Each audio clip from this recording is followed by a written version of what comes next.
Hey, this is John Lee Dumas of EO Fire, and welcome to Master Leadership. Great leaders ask great questions, and this podcast takes you on a journey to master leadership with questions that matter to leaders who matter with your host, Lily Sanabria. Hi, this is Lily, and welcome to Master Leadership, where we connect with leaders worldwide to gain insights on important topics to help us on our journey towards greater significance. If you would like to participate as a guest, or if you have a question that you would like to ask a guest, go to masterleadership.org for more information. Ed and Catherine are the co-founders of AO People Partners, a conscious leadership and people development firm that helps create successful, world-benefiting businesses.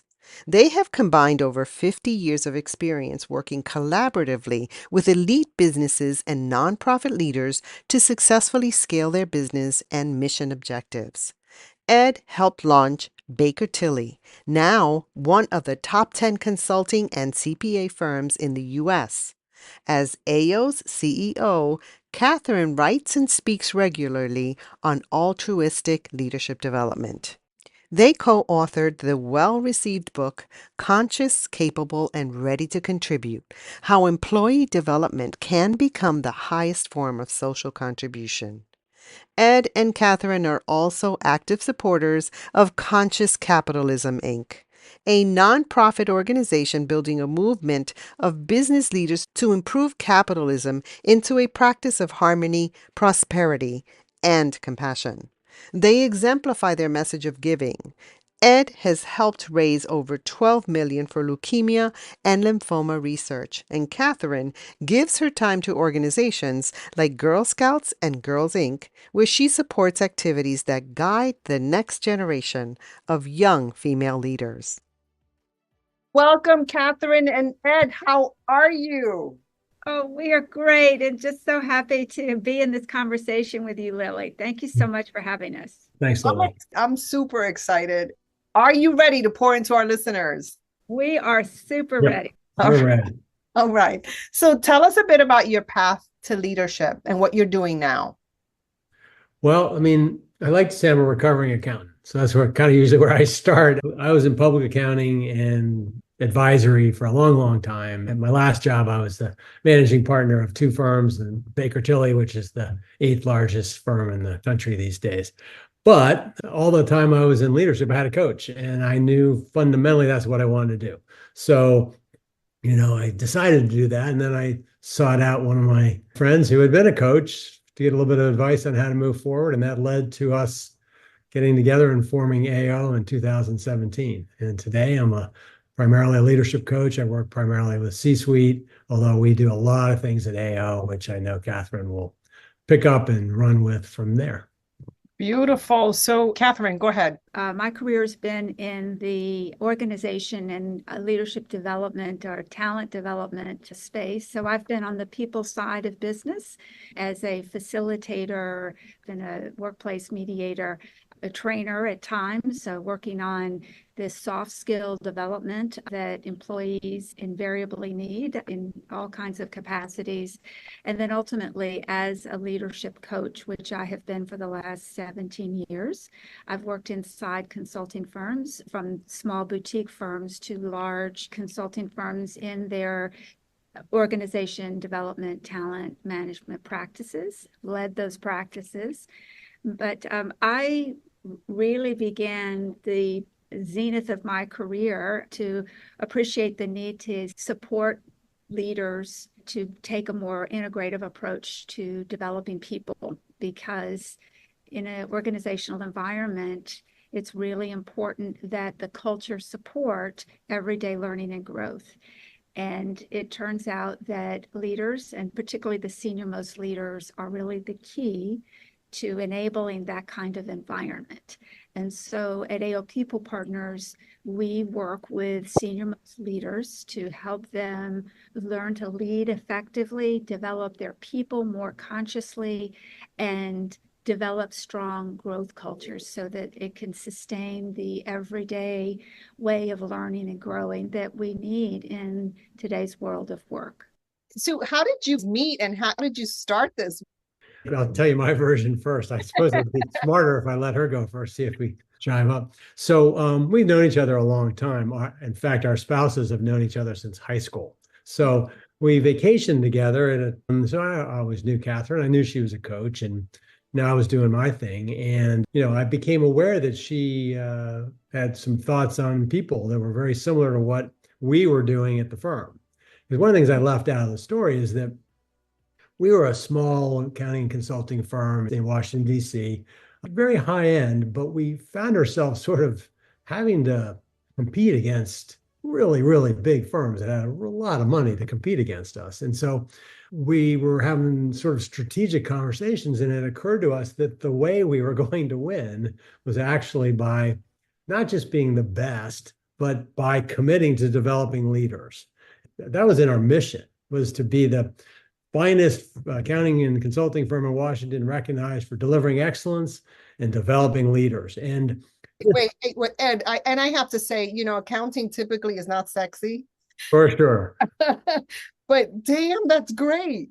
Yeah, and it worked. And that was the key. So it worked. And so we were able to really invest, and the partners just said, this makes sense. And then, you do it for a variety of reasons, which we'll unpack today because it's really the core of the book, as there's more to it than just, doing it for business. But in any event, I reached a point at Baker Tilly after we merged up and I was running all kinds of things. I wanted to do this. I wanted to be in the advising others on people stuff. And that led me to a conversation with Catherine that sort of led us to start the firm. I don't know what her version is, but that's mine.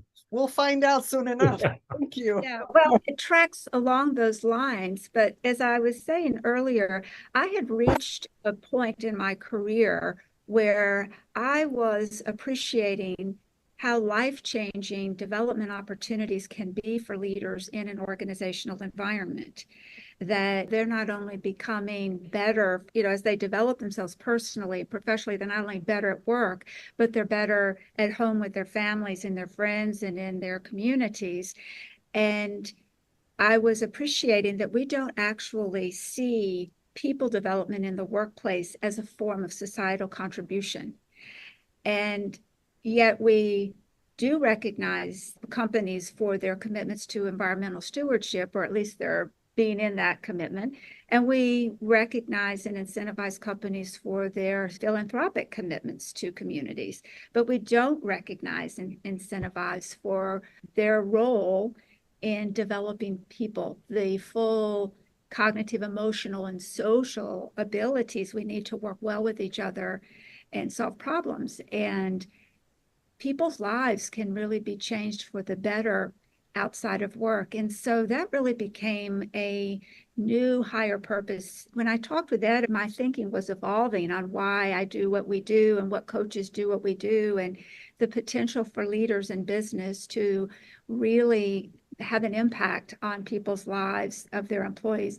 And Ed and I really aligned around that because he had been a recipient of that, and I have been a recipient of that investment.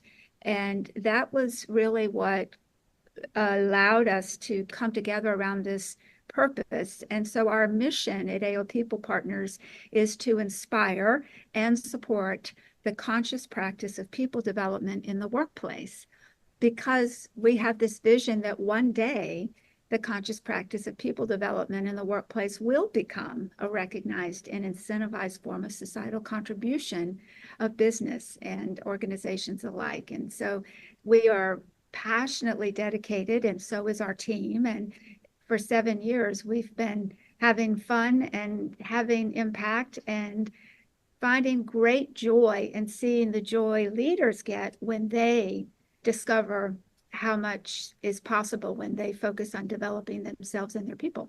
I absolutely love this. I love that you're so focused on people and that higher level thinking, that it's not just organizations, it's communities, it's families. And I dare say the 4-letter word, it's all about love. No doubt about it. My heart, it's definitely activated in listening to what you're doing for these organizations. It is about people development. We can frame it as leadership development because I believe everybody's a leader in some form or fashion, but people do get intimidated by that. I don't want to sit in a leadership development course, but people development, I love how you tweaked that, because no matter what, every person needs this type of work. And so I just got in the mail this beautiful book, Conscious, Capable, and Ready to Contribute, a fable. Of course, I haven't read it yet. I just got it. So tell us about it. Tell us where we can get one. And what was the idea that was ignited here? So we wrote this book to and for senior leaders in companies. And the book had two jobs. One was to really awaken leaders to how essential developing people capabilities is to business success. If you think about the way AI and automation will shape our world of work, the things that people will do, that employees will do, will really require higher levels of cognitive, emotional, and social intelligence and ability. And that's the way that companies will be able to compete and succeed and really thrive with employees, given the ways in which business is going to evolve. And so it's really important to see people development from an imperative standpoint and as part of business strategy.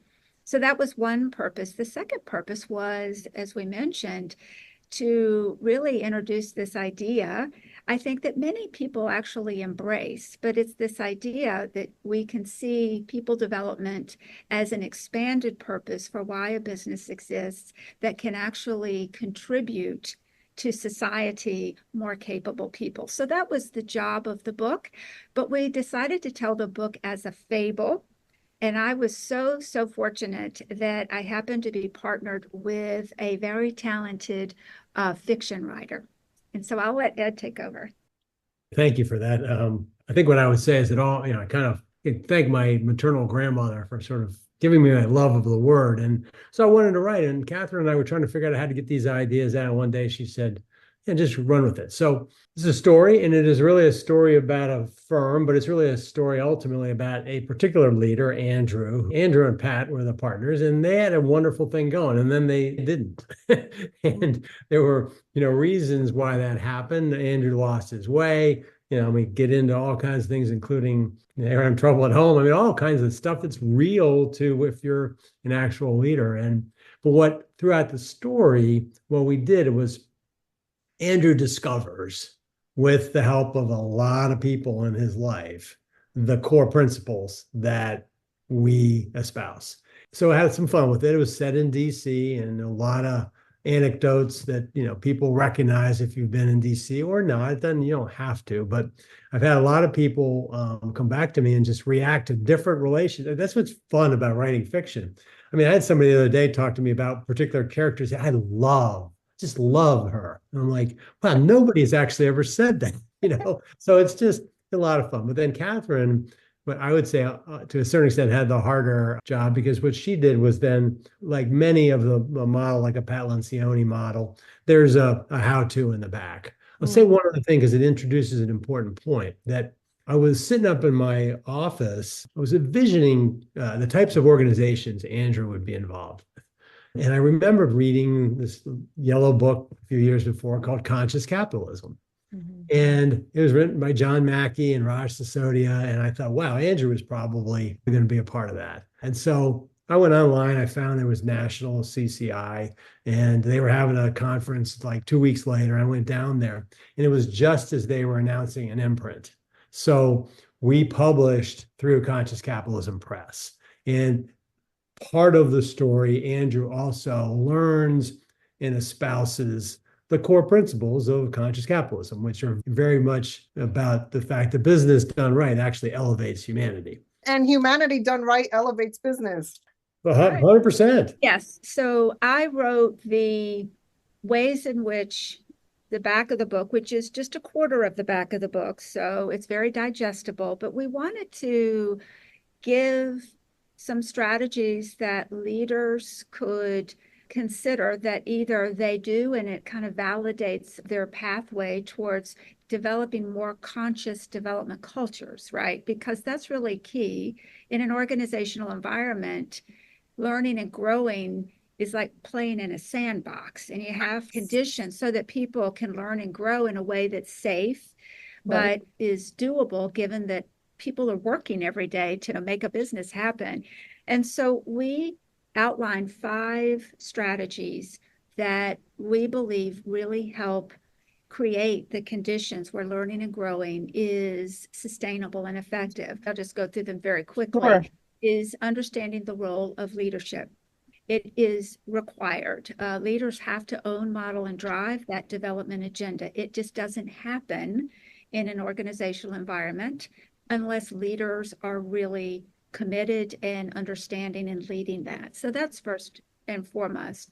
The second is to align a company's business strategy with the development strategy. That means what people capabilities do we need to be successful in our business? That needs to be very explicit if you want people to step into that.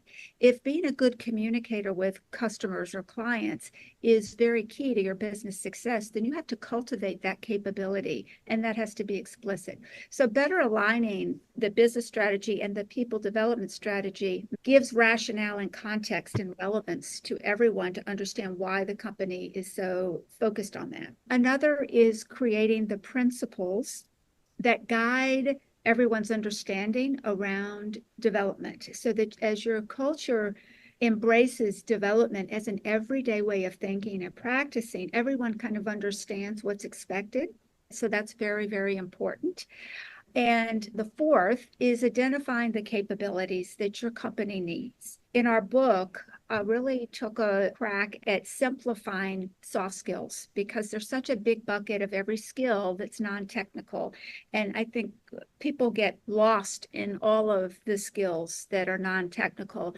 And so we created a way to understand the core mind skills, the brain-based skills that we need that come from our brains, such as executive function, focus, organizing, prioritizing, critical. Right. The soft skills, harder to attain. Right. There's nothing soft about them. Exactly. And then there are people skills. Those are the interpersonal skills that we need: emotional intelligence. We need empathy, kindness, good communication. That's active listening, good speech, creativity, being able to resolve differences together. So we have 11 people skills and 7 mind skills that we think are core. No matter what business you work for, these would be core to be successful as an employee, and it will help a business. So identifying the core skills that your business needs is very important for everybody to understand, so everyone's in the process of getting better at them. And then finally, we believe that using the employee life cycle, which every company basically has as a way of organizing talent management, embedding and leveraging the communications and practices around development is a way in which an employee will understand the commitment and expectation for continuous learning and development. And so those are very practical strategies that companies can implement that make people development in the workplace more sustainable and effective and cost effective. Very important work. Now, as a listener, if I'm listening, I'm tuning in, you've grabbed me. I need this in my company. So what would be my next step?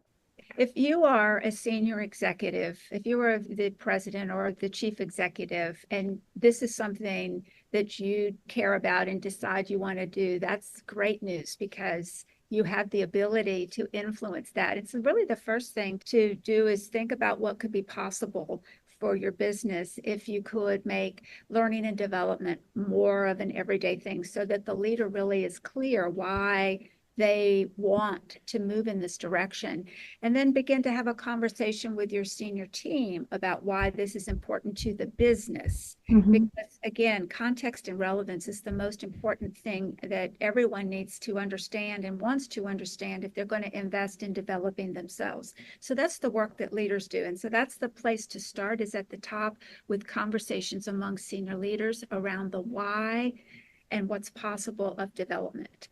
I was going to say, look up aopeoplepartners.com. That's why you guys are a team.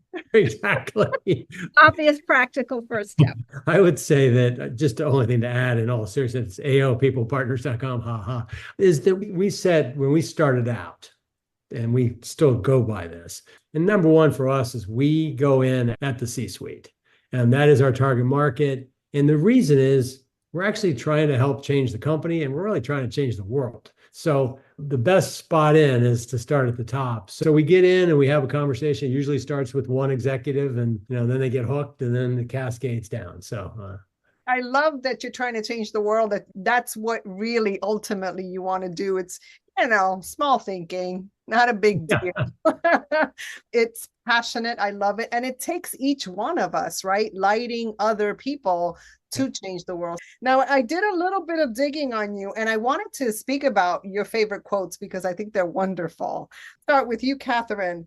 Everything is perfect, and we get to figure out why. Tell me more about that. I live that. I have learned to live by that. And the reason is because everything that happens in our life, if we view it as having some form of purpose, we can create value from it. And so when you think about things happening, we don't often know why they happen, but they happen. And the question is, what can we create from it? Whether it was a good thing or a not good thing. And so I've come to really appreciate, and I live as a daily practice, seeing everything and everyone as a source of learning and growth. Therefore, if it happened, what is the opportunity to learn and grow from it and create value from it? The value is taking things that are more of a struggle or a problem and creating value, turning that lemon into lemonades. And so that's why I use it in my coaching practice. So leaders are used to hearing me say, well, that must be perfect, and we'll figure out why. Love that.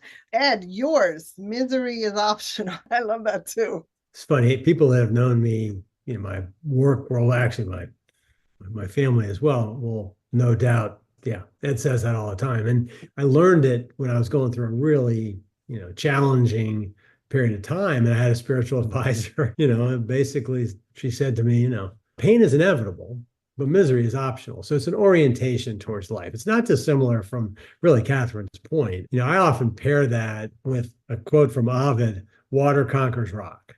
So you think about the power of water over time, and that's just a sort of a steadiness, a resilience. You just got to keep putting one foot in front of the other. And so what I know is that when enough people know what's going to come out of my mouth next, I know that's a quote associated with me, because people in my life will say, well, I know misery is optional. It's just very helpful, because the human condition is not that everything is hunky-dory all the time. So it's really how we orient, and that's very much aligned with the same thing Catherine said. So I'm going to ask you a question, because this happened to me recently and it kind of threw me off. I come from a space where I'm assuming everybody has a purpose and everybody wants a purpose, right? So, and then I'm sitting with a group of very young people, and one of them says, I don't have a purpose. I don't need to have a purpose. I don't want a purpose. I just want to be. How would you respond to that?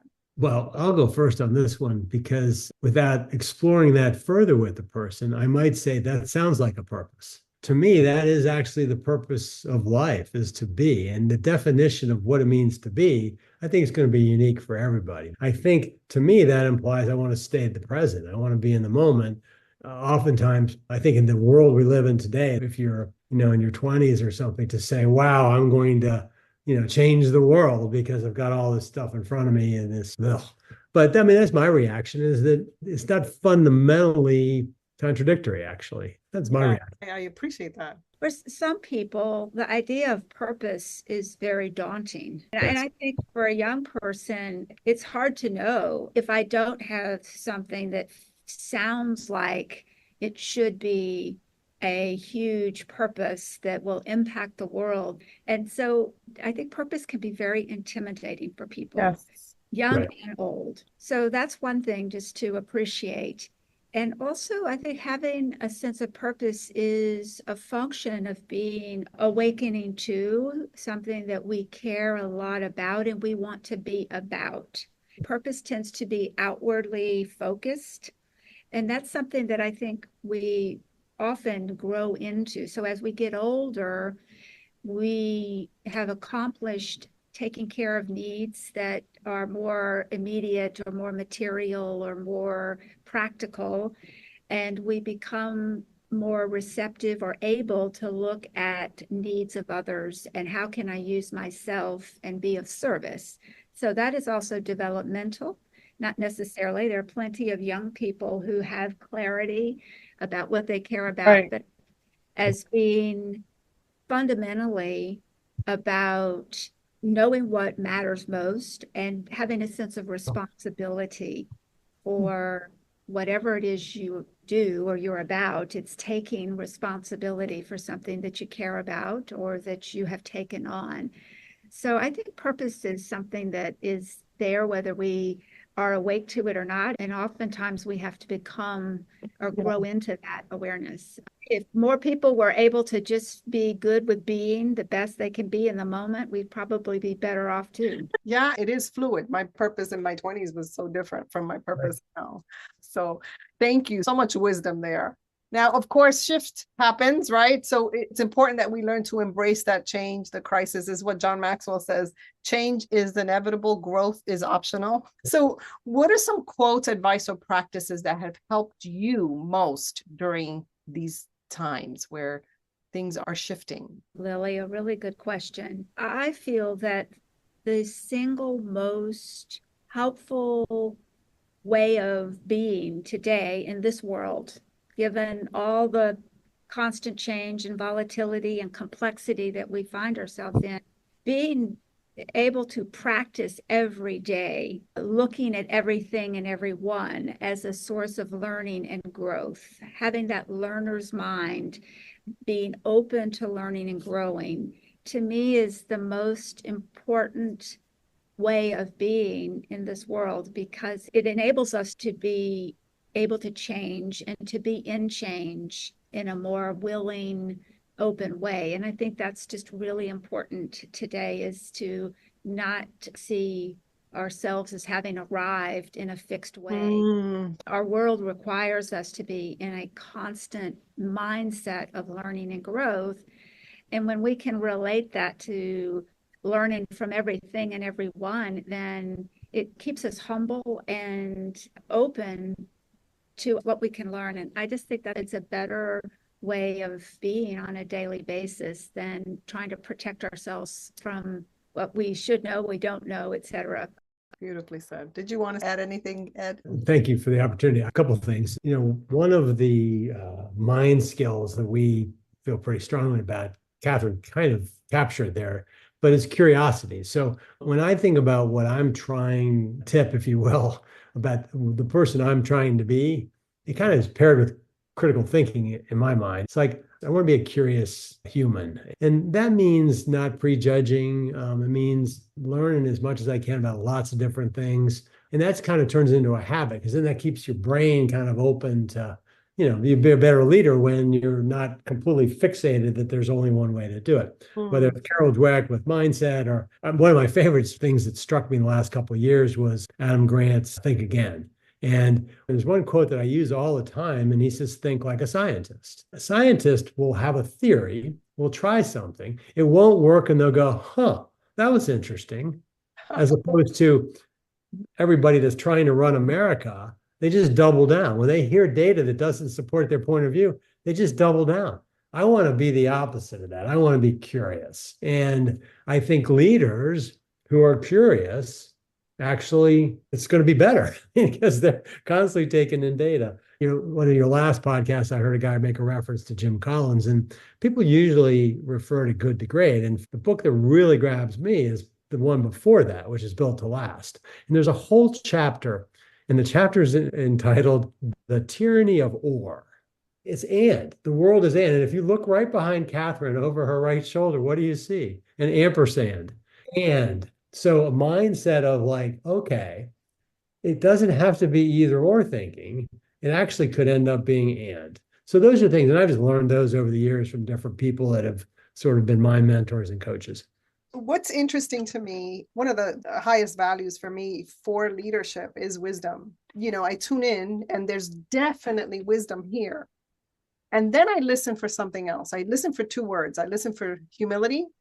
And I also listen for being non-judgmental, because as humans, I think we are judgmental, even in our judging against being judgmental, we're judgmental. So we have to really, right? It's an intention, right? We can say and look at someone and say they're judgmental. Well, I'm being judgmental about that. It's our condition, but it takes a lot of intentionality to really live in that space of, I want to be curious, because it takes work to live in that space of, I wonder if this will work.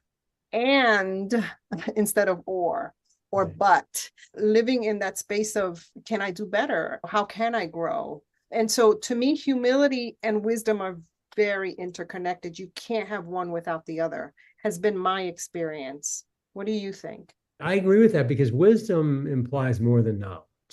And that is that you have had enough experiences, or you've had experiences where you see patterns, you're open to things, you're able to provide advice, because every situation is different. So I'm with you. It's funny you say wisdom too, because I think there's a series of thought that one of the real risks that businesses have today, some of the larger consulting firms are doing something about it, but there's a wisdom drain.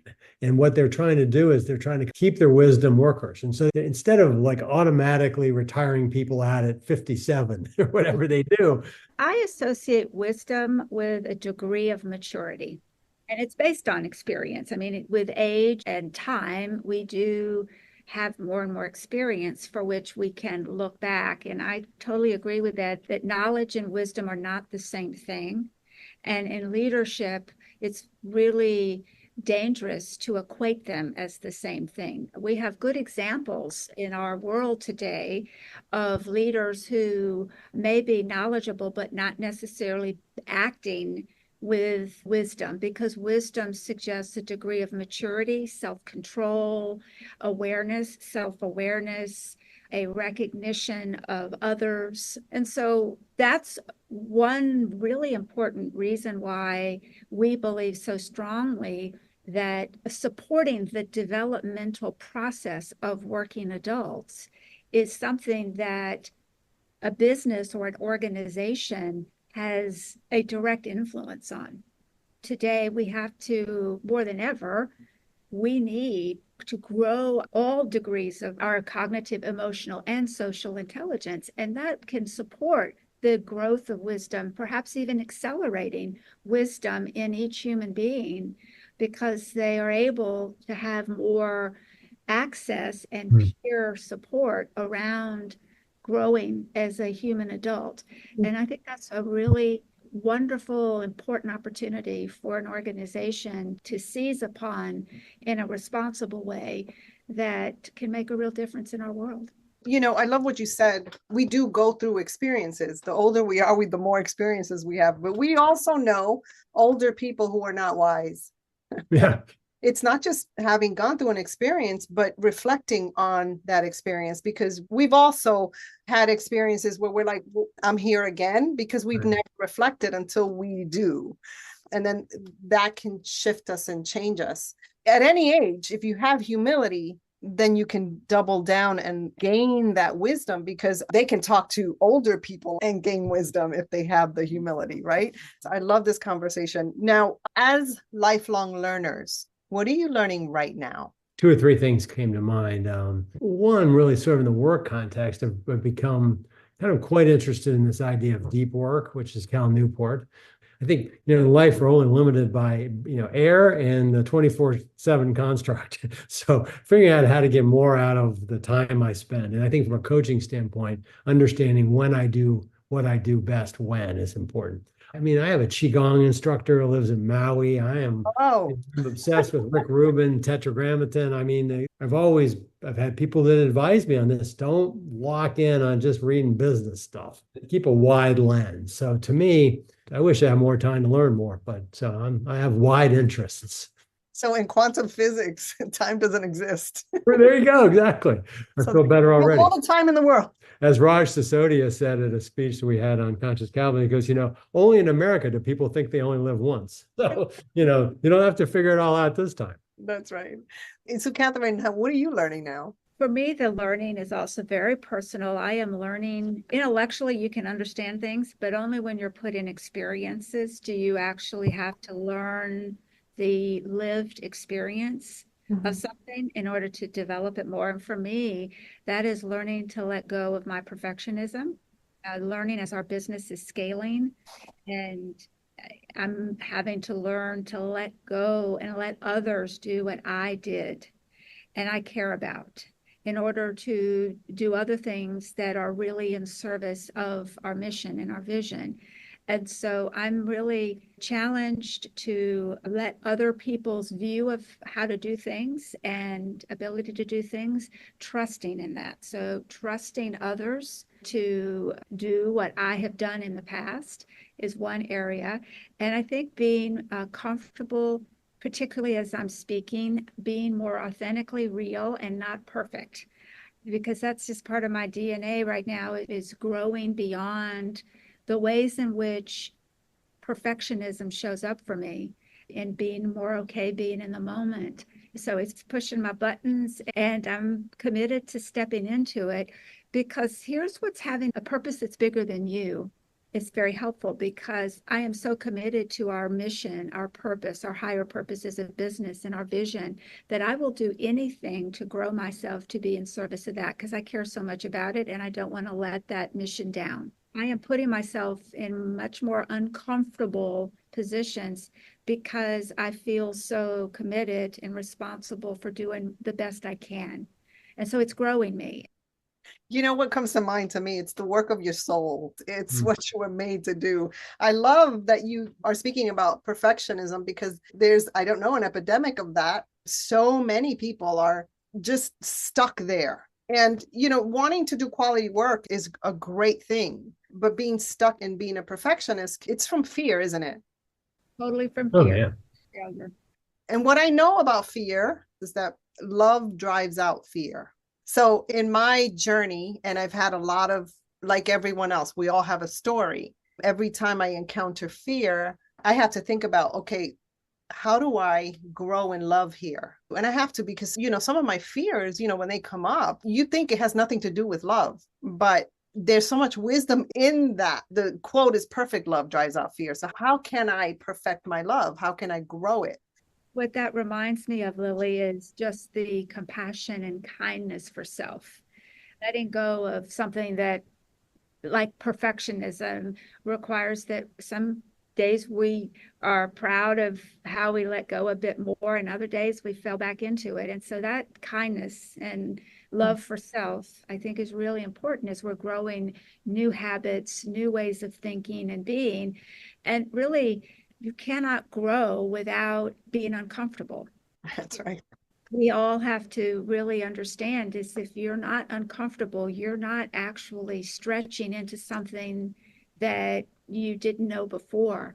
That's helpful to remember as all of us in our company are putting ourselves into intentionally more uncomfortable positions for the sake of growing our mission and our business, because it helps just to be okay with the fact that we're uncomfortable and compassionate about that and supportive of each other, you know, which is failing sometimes, you know, not hitting the mark.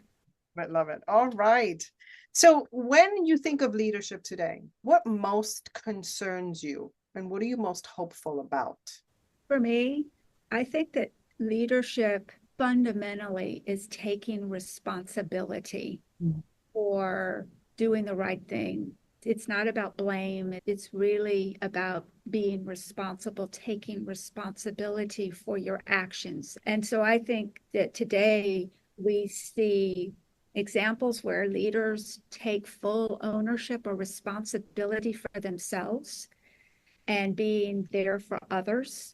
And we see examples where that is not the case. So I think that's very important. What's hopeful is just how much more awake we are today on a larger scale. I think there's more consciousness. I think we have a generation coming behind us that are more awake, aware, and conscious than ever before. And so that gives me great hope. We appreciate learning and growing in ways we didn't before. So while there's a lot of upheaval that I think are reflections of lower levels of thinking or more fear-based thinking, we also are much more aware of the power of love and the power of growth. And so I think we're all moving in ultimately the right direction, even though it may not feel that way in this moment. So Ed, what about you? I think Catherine said it pretty well. I think the word that was coming to my mind was two words, of self-interest.